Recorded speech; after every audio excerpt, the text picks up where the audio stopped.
Well, I just want to say again that I did not develop this diet. This diet was developed by a master. And I will not change one word of what he told us. People have come up, oh, Elaine, sourdough bread is okay. No way will I change one word of that master. I went into that university to find out why. And I found so much information, Wilma. It is actually breaking out of the medical library walls. It is lying there, gathering dust. I spent 12 years there. You just don't go in to learn nutrition. You cannot learn the way food affects the body by taking nutrition courses. You've got to take immunology. You've got to take genetics. You've got to take years of biochemistry. This is a very, very integrated, sophisticated science. People go away for a weekend and take a course, a seminar, and come back and call themselves a nutritionist. And you have a dozen bottles on your counter, and you take this one and that one, and that's really not real nutrition. You've got to really understand the way the body is affected by various foods, especially the digestive tract, because you can take every good food in the world and eat it, and that does not ensure you that that is nourishing you properly if you are not digesting it properly. Right. So there's a saying, you are what you eat, but I've learned that isn't the way it is. It's what you can assimilate. Absolutely. That makes the difference. What you do not digest, you do not absorb, you do not assimilate. It, right. And that is with the tricky part. What you do not digest and absorb goes down to the lower part of the gastrointestinal tract and overfeeds that unseen world of bacteria and yeast. So the optimal thing to do is to digest your food. Those bacteria and yeast, yes, they eat the fiber in your food, and they get along quite nicely. But if you do not digest the starches and the lactose and the sucrose, which people with these disorders can't digest, you are overfeeding them. And they are growing by leaps and bounds. They begin crawling up the small intestine. That's where you get your Crohn's disease. It usually hits that one area of the small intestine adjacent to the colon where the bacteria are growing. And bacteria do not belong in the small intestine, but by golly, they're getting up there. But anyhow, after the 12 years, by this time I'm almost 60 years old, and I had been invited to do a PhD at medical school, and I realized that if I spent another 10 years there, the information was not getting to the people.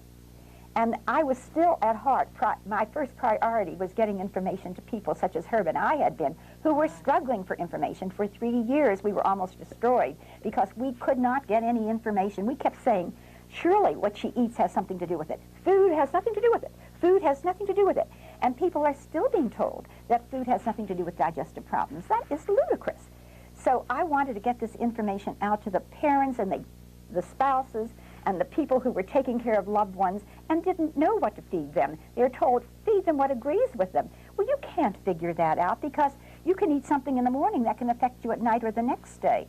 So I realized after the 12 years that I better get out there in the real world again. And I began teaching at the community college. And my students began calling me and asking me to do private consulting. And in 6 years, I did 400 cases of Crohn's disease, colitis, diverticulitis, celiac disease. They were not doing well on the gluten-free diet, spastic colon, irritable bowel syndrome, and I found out that the diet was working almost 95% for small intestinal Crohn's. Within 4 weeks, these people were being turned around. It was working about 75% for the colitis condition, which my daughter had. That one is the most difficult to turn around. A lot of flare-ups during the first year until you can get straightened out. And sometimes in the first month, they find the diet is having no impact. And I tell them in the book, it is probably not going to work for you. But in 75% of the cases, they will improve considerably or get better. Diverticulitis is the easiest one to turn around of all. Well, that's interesting. Very interesting. That's yes, very tough stuff. interesting. Yes. And at any rate, at that point in time, I realized that I had the theoretical training that I had in the 12 years, that I had the practical experience from the 6 years of consulting, and we wrote the first book called Food and the Gut Reaction. And guess what? It became a bestseller in Canada. You know, we couldn't get anyone to publish it because the publishers kept saying to us, there aren't enough people out there who would be interested in a book on gastrointestinal disease. I've got news for you, publishers. Right. I've got news for you. There are at least 10 million in North America alone.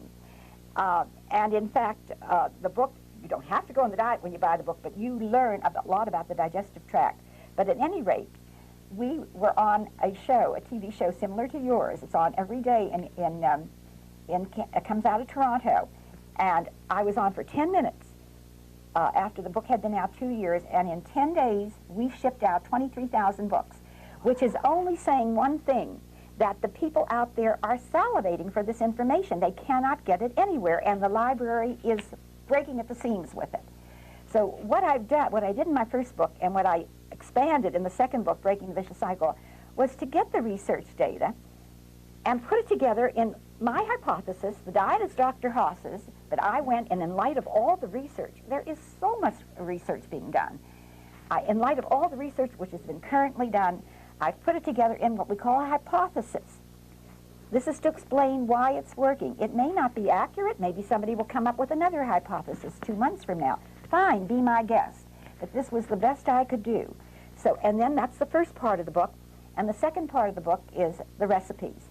So as someone once said to me, don't worry if I don't understand every word, Elaine, although there are pictures in there to help them understand it. And I think most people do. Don't worry, I'll go in the kitchen and cook. So we have some very easy recipes in there. For example, the children just love the banana pancakes for breakfast. We can't give them cereal because they're made with grains, you know. So we have a lot of recipes to substitute. We have banana pancakes. All you do is beat up an egg, mash a banana in it, and you fry them out, and the kids love them, a big omelet. I wish we could share one of those with you right now. Very inexpensive. Make them in 3 minutes, less than that. We have some gourmet recipes people have sent me that are really good. They take a little longer. Some people love to be gourmet cooks, and they wouldn't mind them. We have a recipe in there for lunch that costs 15 cents to make. And my husband and I have them every day for lunch. They're called Herb's Bean Pancakes. My husband invented them. All they are is a cup of pureed legumes, white beans, with an egg, a little onion, and baking soda. We fry them into 4 nice big brown pancakes, and they have starch in them. You see, the diet has everything. It just eliminates certain starches which have been found to be bothersome and to be not good for these people. Okay, now, we want to differentiate here that we're talking about a different type of diet than the rotation diet, because this is what a lot of people are turning to is a rotation diet. Don't eat anything more than so much or it'll build up and you become allergic to it then.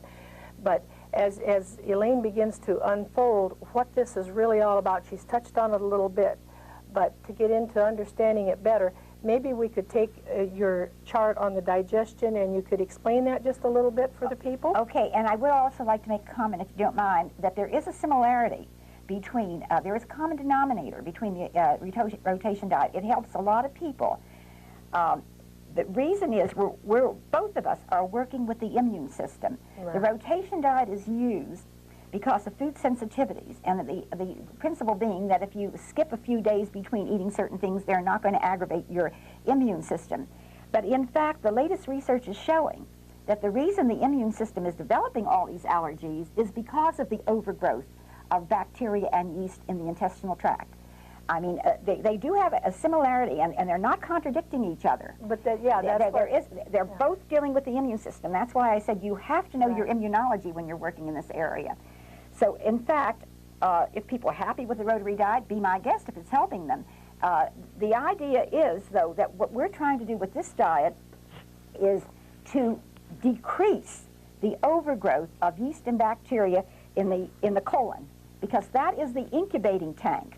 That is where normally yeast and bacteria will grow, down there in the colon. Mm-hmm. And when when people develop these disorders and they continue eating the so-called normal diet, it is impossible for this sick intestinal tract to digest the starches and the lactose and the sucrose. And so, and the reason it's impossible, because it has been shown in 25, 35 years of research that they lose the ability to digest these things because of things that are even happening in the upper part of the small intestine.